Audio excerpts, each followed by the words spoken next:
यह एक दैविक शक्ति का पोखरी है।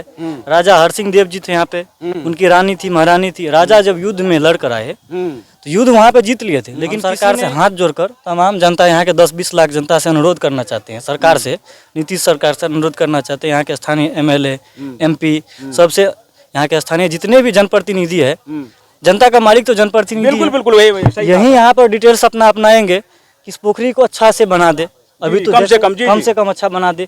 यह एक दार्शनिक स्थल हो जाएंगे। क्या नाम है आपका? मेरा नाम सोहित गुप्ता हुआ। इसके बारे में कुछ इतिहास मालूम है? यह एक ऐतिहासिक पोखर है और यह सदियों से चली आ रही परंपरा है।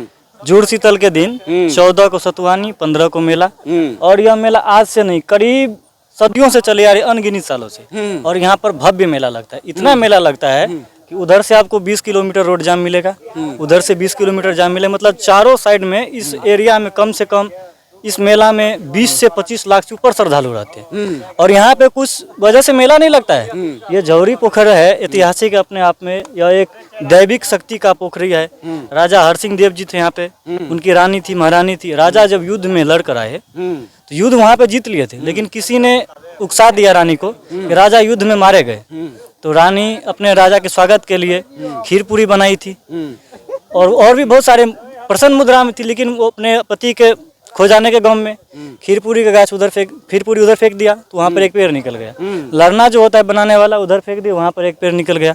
यही सब इतिहास। और इस पोखरा में जो आप अगर मन से मन्नत मानिएगा शुद्ध से, यह एक मनोकामना पोखरी भी है। अच्छा, मनोकामना पूर्ण हो जाता है सच्चे दिल से अगर मनोकामना मांगता है तो। यहाँ पर गेरुआ आता है छोटा सा, कम से कम आपको उस मेला के दिन 2 लाख से ऊपर गेरुआ ही चढ़ा रहता है। अच्छा, तो यह एक मनोकामना हुआ। जो भी सच्चा दिल से, यहाँ पर ये राजा रानी का पीरी है वहाँ पर बना हुआ, इतना शिवलिंग जैसे, जो भी सच्चा मन से इसमें मांगता है उसका मनोकामना पूर्ण रूप से सफल हो जाता है। यही सब इतिहास, और काफी भव्य मेला लगता है। ये खंडहर में तब्दील हो चुका है, उसका अस्तित्व मैं तो कह रहा हूँ कि मिट्टी में मिल चुका है, लगभग में खत्म होने की स्थिति में हो ही गया है। कोई देख करके यह, अब जैसे आप इतिहास बताए, किसी को यकीन नहीं है, दूर के आदमी को, यहाँ का लोगों को तो मालूम है, लेकिन जो दूर का वीडियो जैसे दिल्ली, पंजाब, महाराष्ट्र या देश से बाहर का जो लोग देखेगा उसको यकीन नहीं होगा यहाँ पे यह दृश्य देखने के बाद। क्या कहना चाहेंगे? देखिए, मन में बहुत दुख होता है, ऐसा दुर्भाग्यपूर्ण दृश्य देख करके मन में बहुत दुख होता है, क्योंकि हमारे दादा पुरखों से, मतलब सदियों से चली आ रही परंपरा है इस पोखरी का, और इस पोखरी का भी ऐसा दशा है। पोखरी को देखने के बाद देखिए, अब कोई भी आदमी अगर जौहरी पोखर पर आता है कोई सामान लेने के लिए, तो पैर हाथ पोखरी में धोता था पहले, कि जौहरी माता मतलब जो मेरा इच्छा है मुझे पूरा कर दीजिए, तो जरूर सच्चे मन से पूरा हो जाता था।